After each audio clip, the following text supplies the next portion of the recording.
Hello and welcome to Tech Circle, and you're listening to the latest episode of Tech This Week with me, Shweta Sharma, and my colleagues Payal Ganguly, Anand J, and Supriya Roy. Like always, we'll be discussing about the major developments that made news in the space of tech startups, enterprise technology, and policy making. News from the edtech sector continues to make headlines as Byju's acquired Whitehat Jr. this week in a $300 million all-cash deal.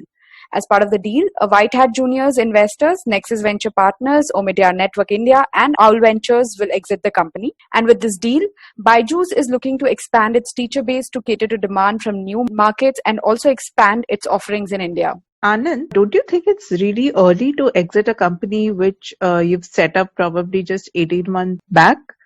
I don't know. This is very tricky business. Sometimes, like for instance, if you look at Facebook and Instagram, now if Instagram is still a separate company, it probably might have been worth more than Facebook.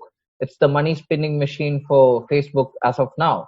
But you never know these things. Some things might not work out. If you look at Uber, the business has collapsed. If you look at even the food delivery business in India, it doesn't seem to be working very well. Several online businesses like ride-hailing businesses. So, I mean, if the same company, like we reported, the DriveC is looking to sell. So, yeah, you never know whether your business is going to be doing so well in a few years from now. I think the money, as huge as 300 million today is worth more than probably something like 2 or 3 billion, which may or might not come. So, and 300 million coming for sure is any day better than 3 billion, which might not come. Seriously, that reminds me of Jabong. Remember, at one time they had a lot of suitors queued up, and then they had to probably pare down their price quite a bit when they sold to Myntra later. So I guess when the time is right, it's good to sell, isn't it? Exactly. Actually, even the same thing for Flipkart. There was a time when probably, Flipkart was struggling, and suddenly SoftBank and Microsoft came in and their fortunes were suddenly looking up. So same with Oyo. I mean, Oyo like a year ago was the superstar startup in SoftBank's portfolio, and with COVID-19 and the whole hotel business collapsing, I mean, there is not much value in the company, so they are not even recovering close to 50% of their business. So yeah, you never plan these things. You can't do all that. I mean, 300 million in the bank. Yeah, I mean, you can take it at probably if you're a good entrepreneur, you can also start up again. So a lot of there are second and third time entrepreneurs. That's, I think, pretty sage advice. Take what you get and move on to the next thing. Which reminds me, Supriya, do you have something to say about, the entire acquisition of Whitehat Junior by Byju's? Payal, if there's anything to say to be for sure here is that the fact that there's no alternative, be it online or offline, to be able to code, regardless of what age group you belong to, whether you're K-12, whether you're an engineer or you're in the workforce. So Whitehat Junior has definitely created that niche place for itself, and that's probably what Byju's is trying to get a hand on. Which also reminds me, Byju's is actually in advanced talks to raise $400 million. Earlier this week, there were a couple of media reports on that. The deal would make Byju's India's second most valuable startup, right after Paytm, a Bloomberg report had said earlier this week. But yeah, to discuss the deal in detail, we have with us Anita Kishore, who is the Chief Strategy Officer at Byju's. So Kishore spearheaded the acquisition. Thank you for joining us, Anita. How is Byju's growth strategy shaped up post the acquisition's disclosure? Will such an inorganic growth across new verticals appear to be the theme in the foreseeable times to come? We are fortunate to be in a sector which is of positive relevance in this crisis. Even before the crisis, we were growing 100% year on year, and now that's gotten further accelerated. We've also been continuously expanding the TAM using 3 pillars primarily: more subjects, more grades, and more geographies. And that's where the Whitehat acquisition fits in really well into our strategy, as it helps us add a subject, coding, which is a very important future skill. It will also help us in accelerating our international expansion plan, as they've done an exceptional job of scaling the business, not just in India, but also the US in a very short span of time. At a macro level, we're seeing a rise in consolidation of new edtech startups. What do you think has led to such a shift? Pandemic or no pandemic, was this shift bound to start around this time when there's a surge in online education product offerings? This is an inflection point for the sector. Though online learning has always been around, it took a crisis like this for a lot of stakeholders to even try it out. Where we saw 40 million free users in the last 4 years, we saw 20 million coming onto the app in just the last 4 months. Online learning today is becoming more mainstream than ever before. The sector will see an acceleration, and hence you'll also start to see a lot of consolidation happening in the sector, as the long-term potential here is massive. Valuable insights there, Anita. Thank you so much.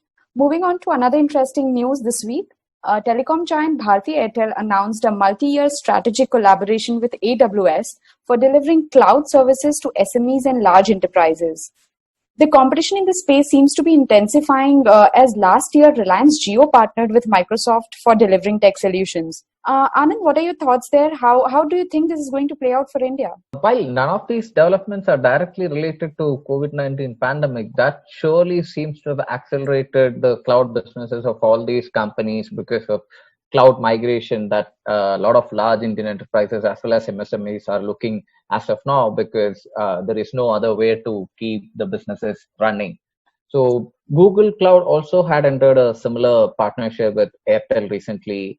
Airtel is setting up its own data centers. So what this deal means is Airtel Cloud will build its own, AWS cloud practice, which means that Airtel Cloud employees will help its customers to run, implement, deploy AWS cloud across its customers. So Airtel has probably some 3,000 large businesses and close to 1 million small enterprises, which are part of its clientele because of its several businesses from previous years, yesteryears, like the broadband business or audio conferencing and all that stuff. So all that has now gained importance because for these cloud companies, Airtel or Jio are acting as a go-to-market strategy.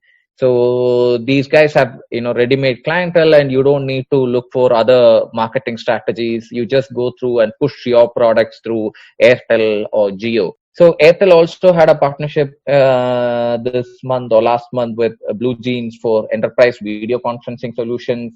The company actually appointed Ganesh Lakshminarayan as its CEO for the enterprise business. So enterprise business is it's a very big business, and during these times for Airtel, this is even more important because Jio is hurting their consumer regular telecom business. So enterprise business is relatively more profitable for the company.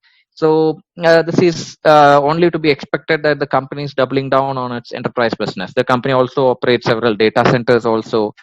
So it's a boom time for all cloud and data center business in India. If you look at Oracle, they just opened their second data center, while Google had announced their plans for second cloud region in Delhi, which is set to open next year. So, like we mentioned in the previous episode, digital is actually helping several businesses, including IT services, to keep growing, or at least stay stable at a time COVID has hit most businesses.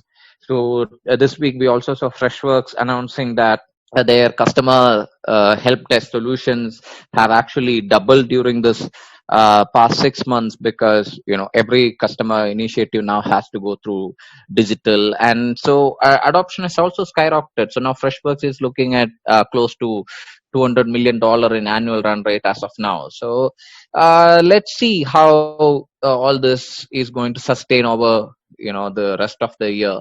If it happens, well and good for Indian IT companies. Right. Thank you, Anand.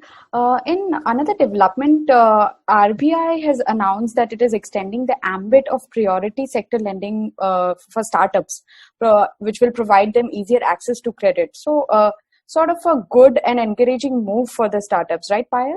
That's true, Shweta. Startups have been talking to the government for relaxation as part of the economic stimulus package announced in view of COVID-19 pandemic for a while now. So yesterday's announcement by the RBI Governor Shaktikant Das was a step in that direction. It remains to be seen, though, the kind of loans and products banks can come up with for the startups and the stage of the companies which apply for these loans.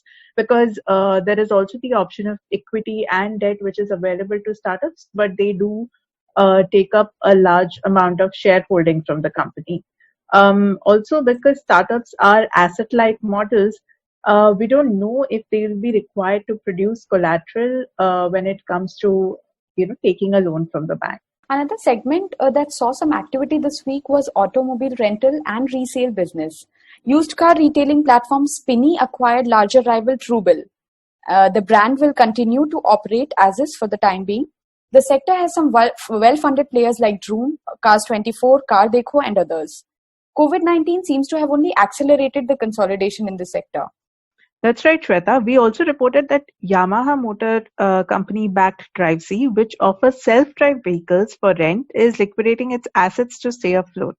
The company had sought out an exit for its investors through merger route with self-drive car rental platform Zoom, Rev, as well as scooter rental platform Bounce. However, the talks fell through, according to the report on Tech Circle. So apart from the hospitality sector, looks like mobility companies as well as auto companies in the on-demand, rental and sale of second-hand vehicles have been badly hit by COVID-19. It has been a patchy week when it comes to deals other than the edtech sector acquisitions we just spoke about. In terms of fundraisers, it was a lean week with only about 9 deals, totaling to a little over $38 million. Of that as well, a sizable chunk was a $31 million deal at San Francisco and Bengaluru-based edtech startup Springboard. Making it to the second spot this week was the $3 million Series A funding round at Eduvance Financing, which runs an online student loans platform. It was led by Sequoia Capital and Vistra ITCL, which is an entity of Unitas Seed Fund. And the third largest deal this week was a $2.9 million round at funding of Bengaluru headquartered Waterwala Labs, which owns and operates subscription-based smart water purifier startup Drink Prime. It was again led by Sequoia Capital, but through its India Accelerator program Surge. And before we log out, do watch our exclusive interview with Dhruva CTO Milind Burate, who spoke about growth driven by increase in use of public cloud and adoption of SaaS for recovery. This week, we also interviewed Mindtree CEO Dayapatra Nivatia, who told Tech Circle that it had recently established 4 services division, including data analytics, cloud, enterprise IT, and customer success. He also said that most businesses are looking to increase productivity by deploying automation and other emerging technologies. So with this, it's a wrap on Tech Circle's Tech This Week. Do stay tuned in to techcircle.in for more interesting news and updates. Many thanks for listening.